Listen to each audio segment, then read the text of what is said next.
హరి ఓం తత్సత్ జయ గురుదేవ్. ఓం శ్రీకృష్ణాయ నమ. శ్రీ గీతాదేవతాయ నమ. భగవద్గీత 17వ అధ్యాయం శ్రద్ధాత్రయ విభాగ యోగములో 13వ శ్లోకం చెప్తున్నారు. ప్రతి ఒక్కరు కూడా యజ్ఞం చేస్తారు. ఆ యజ్ఞం ఏ విధంగా చేయాలి, ఏ విధంగా చేయకూడదు అనే విషయాన్ని చెప్తున్నారు. సాత్వికులు యజ్ఞం అనేది ఒక రకంగా చేస్తారు, రాజసులు ఒక రకంగా చేస్తారు, తామసులు ఒక రకంగా చేస్తారు. మనం ఎప్పుడు కూడా తామస యజ్ఞం మనం చేయకూడదు. తామస యజ్ఞం అనేది కూడా చెప్తున్నారు. ఏమిటంటే 13వ శ్లోకం చెప్తున్నారు.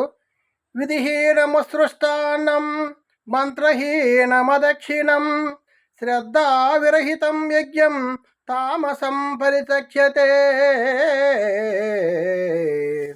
తామస యజ్ఞం అనేది కూడా మనం చేయకూడదు.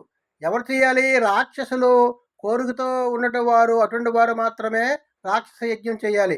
యజ్ఞం చేసేటప్పుడు యజ్ఞం అంటే ఒక దైవ పని, దైవ సంబంధించిన పని. యజ్ఞము కానీ, హోమం కానీ, దానము కానీ, తర్వాత ధ్యానము కానీ, ఏదైనా కూడా ఏంటంటే పూజలు కానీ, ఎప్పుడు కూడా అన్నదానము కానీ ఎప్పుడు కూడా ఏంటంటే శాస్త్రోక్తంగా చేయాలి.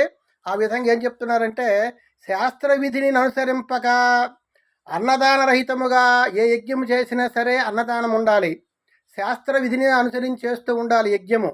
ఎప్పుడు మనం యజ్ఞం చేసినా, యజ్ఞం అంటే ఒక యజ్ఞం అని హోమగుండములో హోమాలు చేయడం కాదు.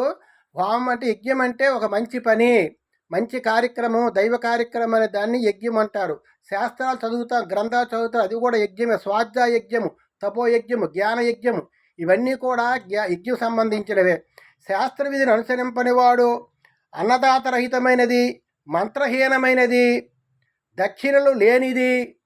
యజ్ఞం చేసేటప్పుడు కూడా మనం దక్షిణ ఇవ్వాలి. దక్షిణ లేకపోతే యజ్ఞము అది పనికిరాదు, అది తామస యజ్ఞం అవుతుంది. శ్రద్ధ లేకపోవడం కూడా తామస యజ్ఞం అవుతుంది. శాస్త్రోక్తంగా చేయకపోవడం కూడా తామస యజ్ఞం అవుతుంది. శ్రద్ధారహితమైనది యాగు యజ్ఞము తామస యజ్ఞము అనబడును.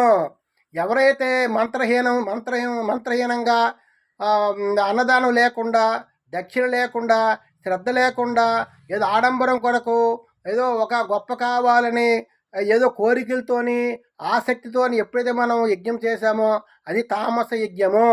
ఎప్పుడు యజ్ఞము చేసినా సరే, యజ్ఞం అంటే ఒక ధ్యాన యజ్ఞము, తపో యజ్ఞము, తర్వాత స్వాధ్యాయ యజ్ఞము.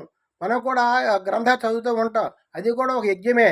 కాబట్టి శ్రద్ధ లేకుండా, దక్షిణ లేకుండా, తర్వాత అన్నదానం లేకుండా ఎప్పుడు కూడా యజ్ఞము చేశామో అది తామస యజ్ఞము అని చెప్పబడును.